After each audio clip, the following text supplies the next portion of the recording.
warahmatullahi wabarakatuh. Nama saya Indah Sufyanawati. Saya guru SDN Margomulyo II, calon guru penggerak angkatan 5 dari Kabupaten Ngawi. Izinkan saya menyampaikan demonstrasi kontekstual modul 3.1 pengambilan keputusan berbasis nilai-nilai kebajikan sebagai pemimpin. Assalamualaikum warahmatullahi wabarakatuh. Waalaikumsalam warahmatullahi wabarakatuh. Bagaimana Bapak? Sehat? Alhamdulillah sehat dan tetap semangat. Luar biasa. Begini Bapak, saya mengganggu waktunya sebentar. Di sini saya ada tugas di pendidikan guru penggerak, yaitu mewawancari kepala sekolah yang mana tentang pengambilan keputusan. Begini Bapak, apakah selama ini Bapak mempunyai kasus yang ada di sekolah Bapak yang ada hubungannya dengan dilema etika? Hanya gitu? Ya. Oke. Perlu diketahui bahwa semua lembaga pendidikan pada dasarnya punya permasalahan sendiri-sendiri, dilema etika, yang mana masing-masing punya PR atau pekerjaan sendiri-sendiri, mengalami sendiri-sendiri. Salah satunya adalah contoh di lembaga saya sendiri. Ya, baru berjalan kurang lebih 2 minggu. Oh, baru berjalan nih. Segar sekali dari kita segar, ya. Yang mana ada salah satu guru dalam penyampaian materi di dalam kelas, karena anak tersebut katakan anak yang tertinggal dengan memakai kata-kata atau dengan verbal yang katakan bisa menyakiti anak atau membuat anak terintimidasi. Menyinggung perasaan gitu ya. Terintimidasi seorang ini, sehingga kata-kata tersebut menakutkan anak. Sampai anak tersebut tidak berani masuk sekolah hingga terbawa ke rumah sampai 3 hari tidak masuk, badannya panas. Sampai 3 hari mengakibatkan anaknya panas. Ya. Apa kata-kata tinggi, terlalu tinggi gitu ya? Nadanya tinggi. Mungkin nadanya terlalu tinggi atau kata-katanya itu tidak pas. Ya, karena itu anak karena yang di kliennya itu atau muridnya itu kelas 3. Masih di bawah. Kelas bawah. Ya. Terus saya sendiri tidak tahu. Tahunya ya ada telepon dari wali murid, yang mana wali murid itu menyampaikan permasalahan tentang kondisi anaknya, yang mana 3 hari tidak masuk kondisi panas.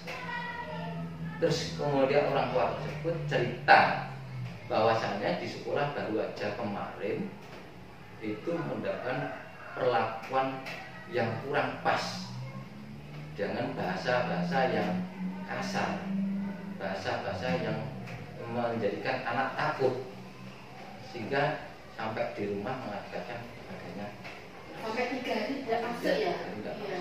Setelah itu laporan tersebut kata-katanya seperti apa ini tidak perlu saya sampaikan. Jelas itu kata-kata itu sangat tidak pas, tidak pas untuk guru.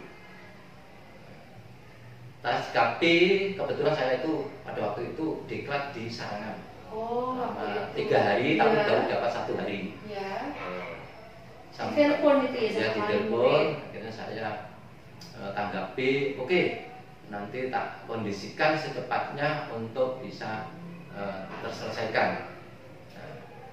Ini saya tunggu loh, Bapak, kalau saya manggil saya Pak D, saya tunggu untuk segera selesaikan, kasihan pada anak saya. Oke. Langkah-langkahnya Bapak seperti apa saja? Kemudian saya pulang dari diklat, orang tuanya saya panggil, kemudian anaknya juga saya datangi di rumah. Kemudian anaknya saya tanya kenapa, ternyata ya permasalahannya takut dengan guru itu. Ya bahwa menjadikan sakit. Kemudian orang tua tak panggil kalau di rumah tidak enak karena banyak orang di sana. Kemudian saya panggil di sekolah di ruang sini juga. Dia mengatakan, guru tersebut mengatakan kata-kata yang tidak pas sebagai pendidik, pembimbing maupun pengajar. Kemudian apa yang disampaikan itu saya klarifikasi dengan guru yang bersangkutan. Guru bersangkutan saya dudukkan di sini juga. Kemudian saya tanya, apakah betul Anda mengatakan seperti ini akhirnya mengakibatkan anak merasa tertekan, terintimidasi, sehingga takut dan menjadikan drop secara psikologis sampai badannya panas. Iya. Dan ini orang tuanya telepon saya dan WA saya. Apa betul kata-kata itu? Saya tunjukkan WA-nya. Buktinya Iya, itu ini masih di sini. yang bersangkutan. Iya. Akhirnya guru tersebut dengan jujur melegowo memang seperti itu. Apakah tidak melawan dulu? Pada waktu awalnya dia itu bukannya melawan, Bersikukuh. hanya bersikukuh. Lah aku stowek kok diomong. Seperti itu. Saya akan lebih tahu. Iya. Tapi saya berikan penjelasan, saya berikan arahan. Masalah tua muda itu tidak masalah.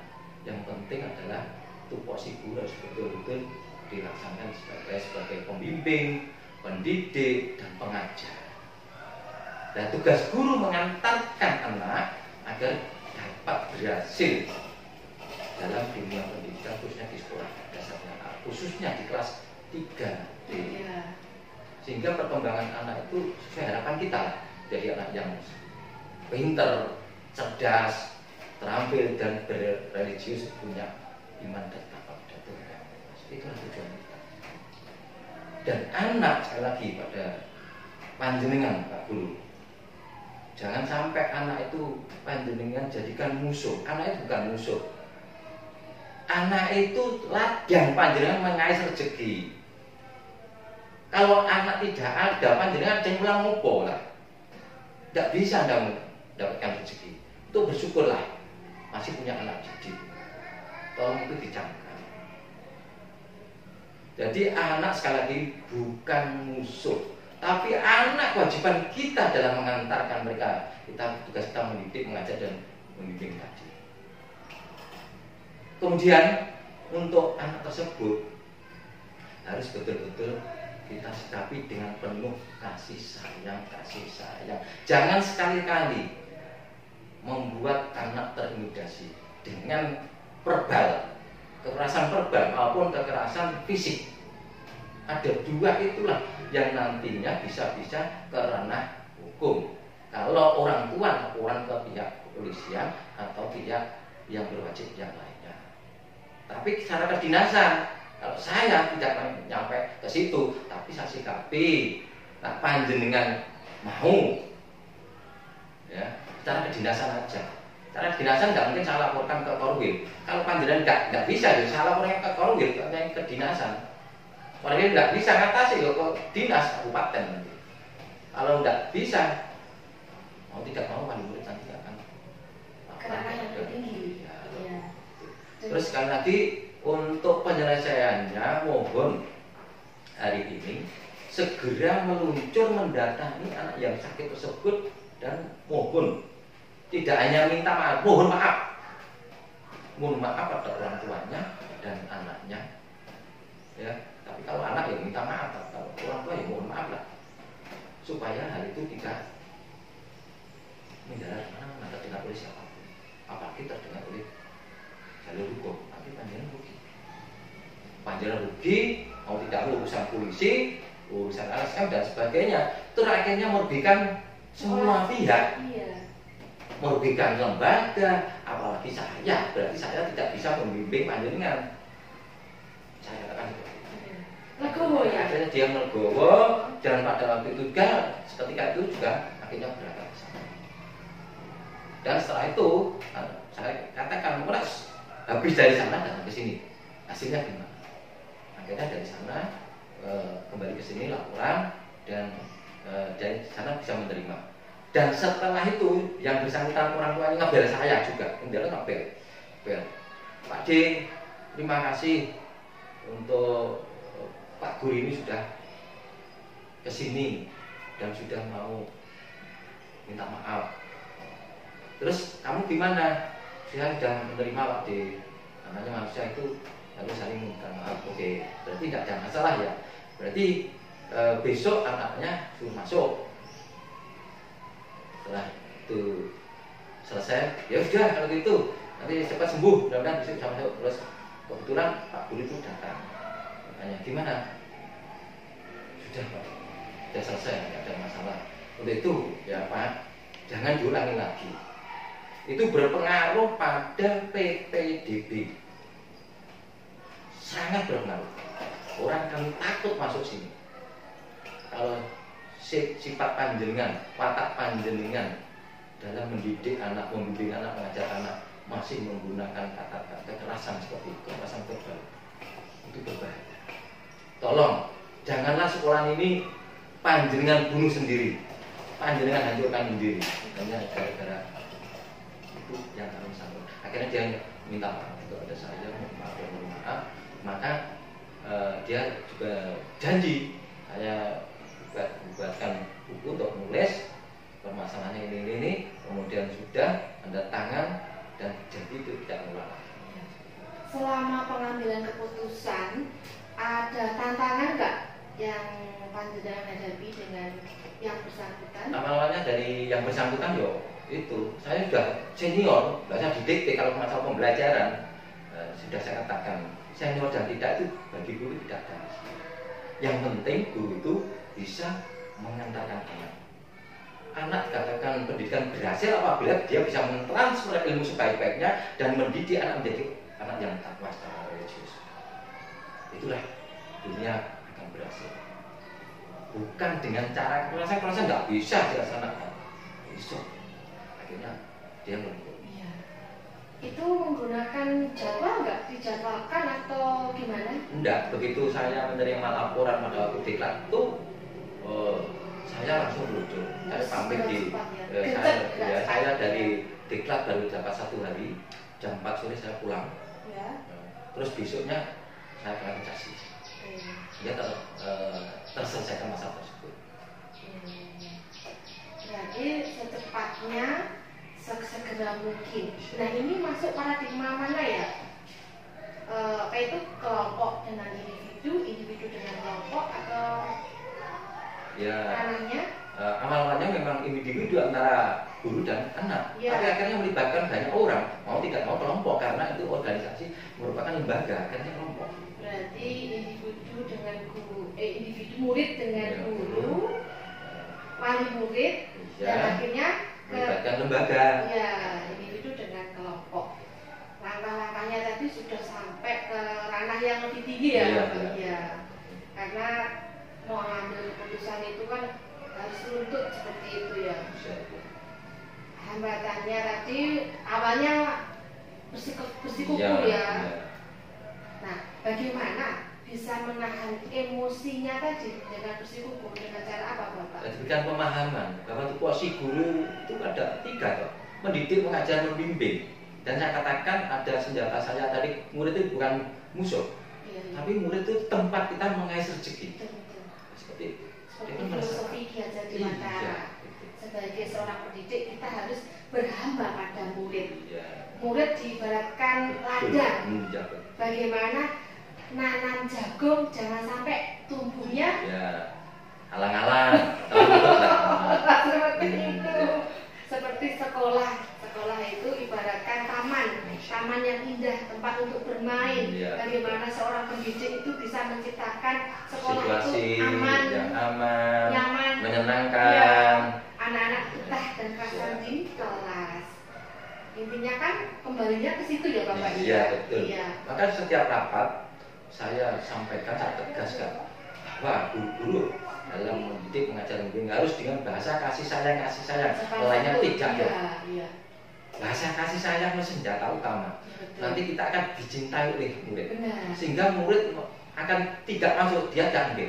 Teringat-ingat. Iya, ingin ketemu sama gurunya. Jadilah guru yang seperti artis, idolakan. Kalau malam termimpi-mimpi besok saya mau ketemu Pak Yono, saya mau diajar Pak Yono, maka pembelajarannya menyenangkan, ada SDK seperti itu ya Bapak ya. Ya saya pamerkan pada guru-guru setiap rapat.